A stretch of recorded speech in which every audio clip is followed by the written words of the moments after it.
Hey everyone, this is Julie. Today's a little bit of a heavier topic. I've had a few sort of come to Jesus conversations with people who are in really, really tough seasons in their life. And I want to kind of explore how to handle yourself when you are in one of those moments. It's almost like this I don't care anymore. It's more than just wanting to burn your business to the ground. It's nihilism.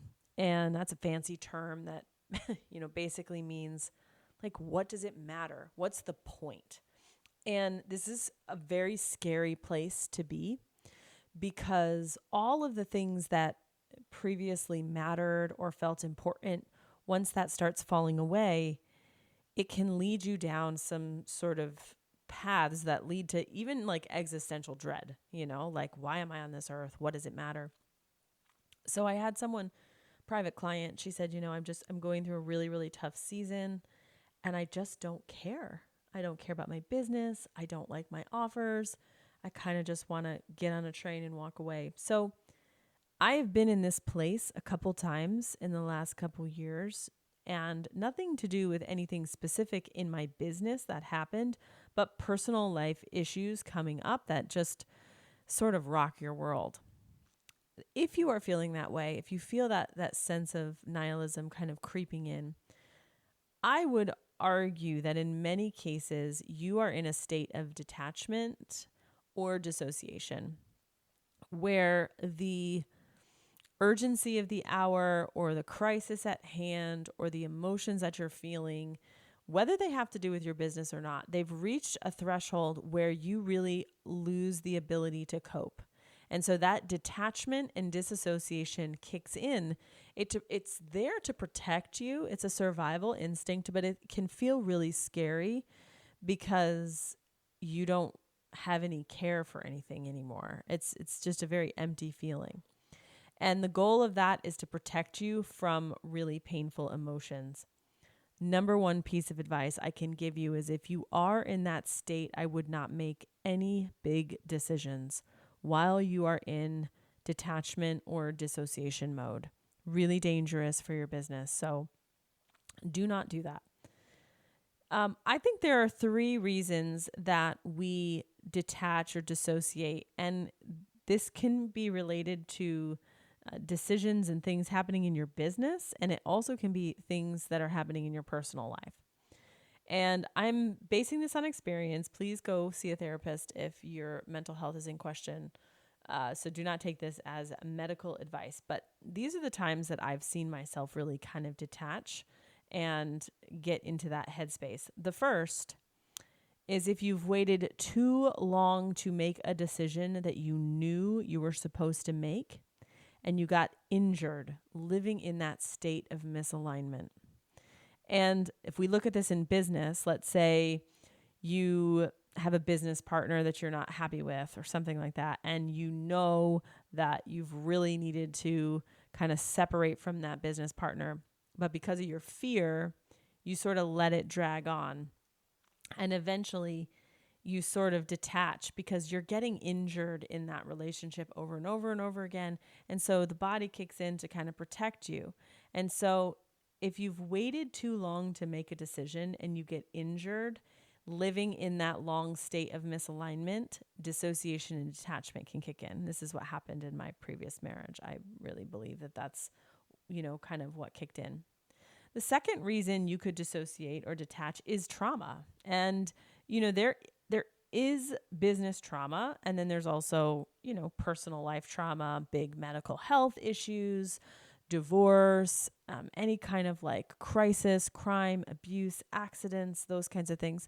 But there are also like business traumas too, betrayal, fraud, identity theft, even things that can be really traumatic, like if a customer charges back multiple payments and that was your livelihood and it's driving you to the brink of, filing for bankruptcy or closing your doors. These can be really traumatic events, and that detachment and that dissociation can kind of kick in. So that's the second way.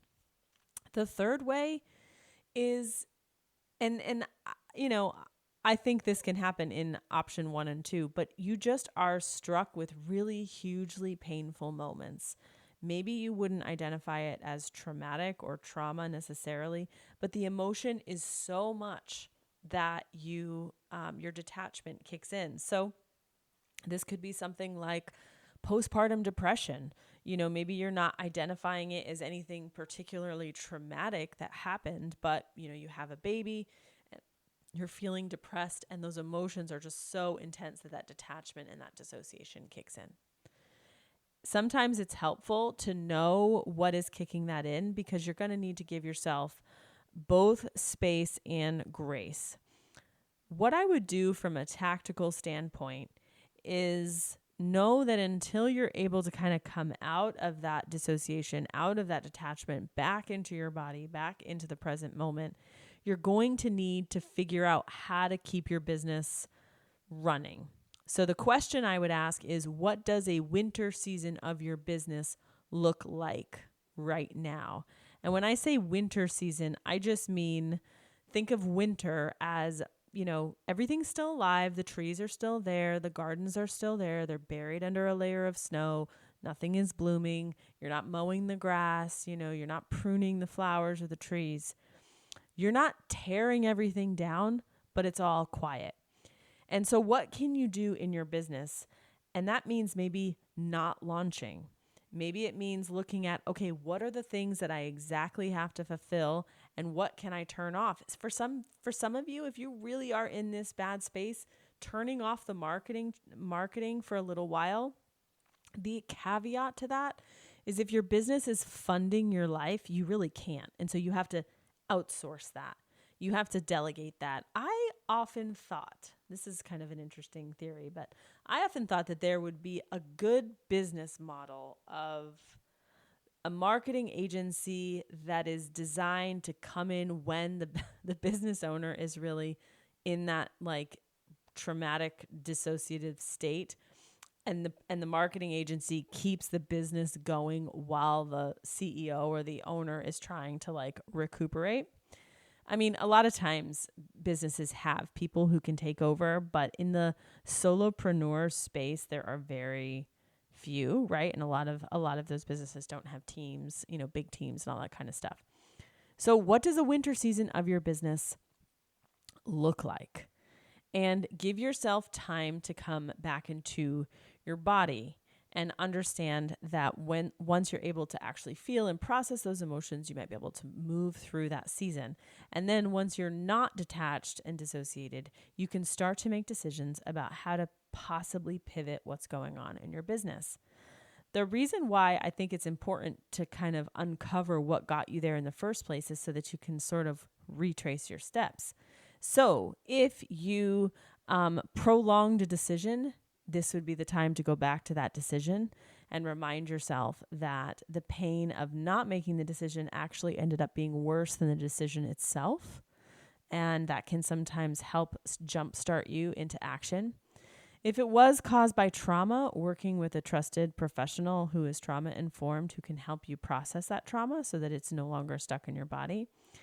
And other times, like hugely painful moments, things like postpartum depression, getting that support and getting that brain rest and possibly medication or whatever it is you need, then you can hop back into your business.